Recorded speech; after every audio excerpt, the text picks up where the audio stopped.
Hey folks, welcome back to the channel and another episode of Match Review with Mordecai, where I break down stages, talk tactics, and point out mistakes to help you get better at cowboy action. Today we're going to be taking a look at the first 5 stages from Comancheria days, hosted by the Texican Rangers out near Fredericksburg, Texas. This is one of the oldest clubs in Texas, and it was actually the first club my dad and I shot at when I was little, so it was a real treat to come back and see the range again. And of course, I had a great time, not only shooting the main match, but also the warm-ups, which included the standard side matches and some really cool bonus stages. If you couldn't make it out this year, you should definitely try to get it on your calendar in the future. For now, you can live vicariously through me. Here's what you missed on the range. Alrighty, so conveniently enough, our posse started on stage 1. So we are at the jail, where we have pistols holstered, rifle staged in the left window, and shotgun staged in the far right table. The order is rifle, pistol, shotgun, and we are starting at the left window with hands on the staged rifle. At the beep, engage the rifle targets in a 1-1, 2, 3-3, 4 sweep from either direction, and then single tap sweep from either direction.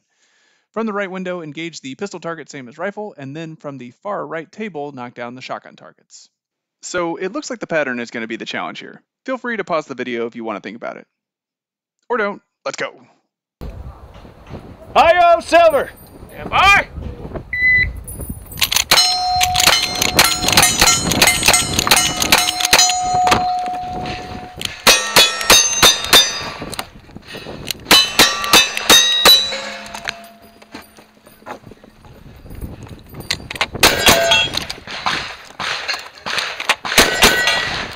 $1972, Okay, so I know it's written kind of funky, but basically we have a 2-1-2-1 sweep and then a single tap sweep back. The instructions state that you can start both sweeps from either end, so I just started the first sweep on the left and the second sweep on the right. Now this is the most efficient way to engage the targets, but shooting the targets in the wrong order will cost you a 10-second penalty. So there is some risk involved, and whether or not it's worth it will depend on where you are on your shooting journey. Anyway, after that we have a pretty easy left-hand discard on the rifle and plenty of time to draw that first pistol as we're coming around the doorway. You do want to be super careful that the muzzle is pointed downrange when it clears the holster, and you're not pulling the hammer back until you have a foot planted in front of the window. Don't forget to grab your shotgun shells as you're coming down the stairs. I want those suckers up and in my line of sight as I'm shouldering the shotgun so they're ready to drop in. Looks like I didn't quite get that action open all the way, so the shells hit the back of the chamber instead of shucking, which is why I had to do it twice. Anyway, I'll take a 1972 for stage 1. Let's move on. Stage 2 is at the homestead, where we have pistols holstered, rifle staged in the doorway, and shotgun staged anywhere. The order is rifle not last, and we are starting at the position of choice with hands on belt buckle. At the beep, with the first 5 rounds, double tap the center target and then sweep the targets from either end. Then, with the next 5 rounds, sweep the targets again from either end and double tap the center target. Rifle same as pistol, and then engage the shotgun from the shotgun position, which looks like is the far right window. So we have some options here. Here's how I did it. category for pistol, which is why you, Chemo Savvy! Shooter ready. Stand by.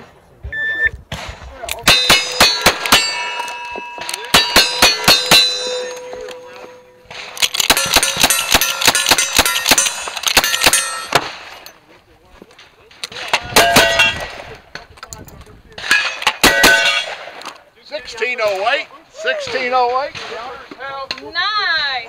Okay, so we did have the option to start with the shotgun for all you gunfighters out there, but I'm still a sucker for not shucking on the clock, so I'm at the pistol window.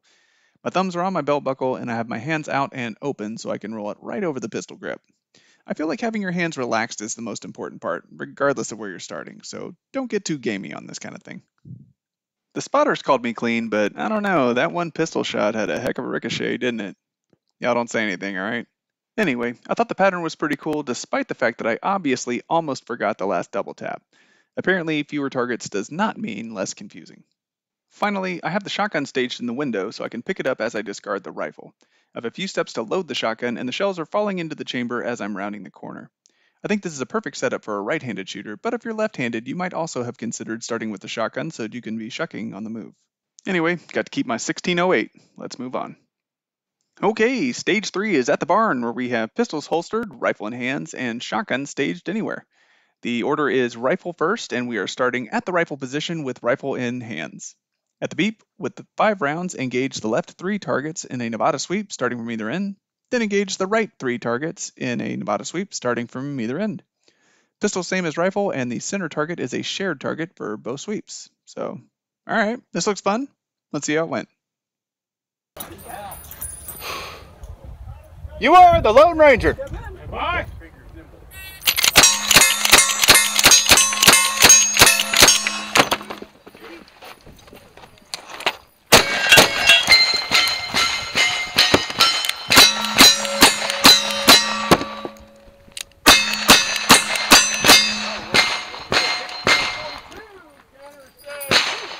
All right, so here we are starting with the rifle at the ready again, but I'm loosened up this time and there's a lot more movement between targets, so I'm less focused on speed and more on trying to be smooth. I'm starting on the inside target so that I can end the first string and start the second string in the same spot. It's less important with your pistols as a two-handed shooter, but it does make a big difference with the rifle. And in case you're curious, this is what it looks like for a right-handed shooter to run to the left while loading. And I think this is the main challenge for this stage. As you can see, it's not impossible, but it is uncomfortable, and you have to be real careful of the 170 rule. But ultimately, I think it was faster, even though I could have run to the pistols first based on how the instructions were written. Plus, I get to be super gamey and drop the first pistol on the table rather than going back to leather. The rulebook states that pistols are returned to leather at the end of the shooting string, so you can discard the first pistol and then holster after the clock has stopped. Sometimes I remember to do it and it looks awesome, and sometimes muscle memory takes over and I holster it anyway. Anyway, I think that went pretty well. Let's move on. Okay, stage 4 is at the Oriental, where we have pistols holstered, rifle staged on the table, and shotgun staged anywhere. The order is shooter's choice, rifle not last, and the starting position is shooter's choice with the gun of choice in hands. At the beep, with the rifle and revolvers, shoot the targets in a 2, 4, 6, 8 sweep, starting on either end. Then engage the 2 knockdowns from one shotgun position and 2 more knockdowns from the other shotgun position. Dang. Okay, so there's a lot going on here. Take a minute if you like, or let's jump right into what I did. Stand by. Show me some silver. Stand by.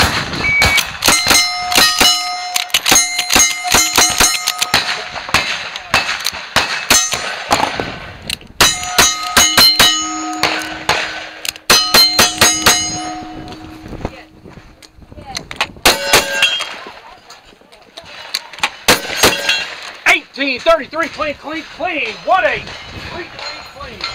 Okay, so I'm not going to lie, I had to think about this one for a bit.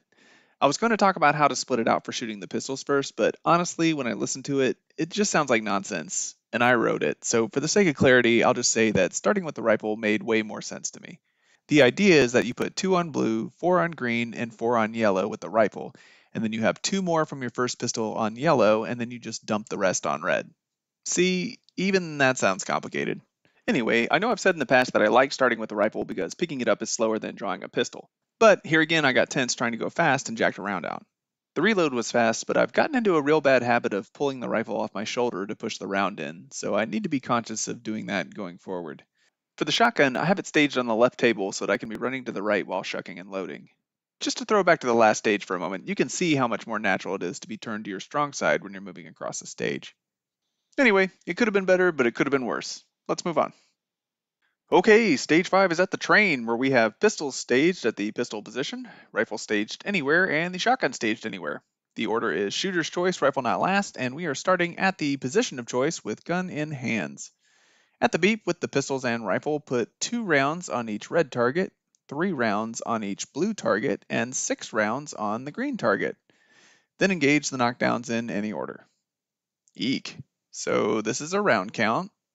Not sure if that's better or worse. I guess let's see what happened.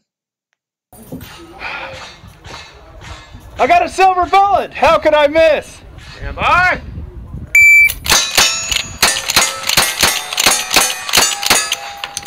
That's it.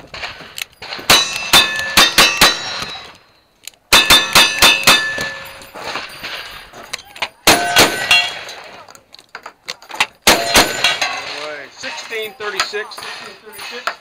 Clean. Alrighty, so here again we have a stage where the pattern is kind of complicated and there's a bunch of different ways that you can engage it.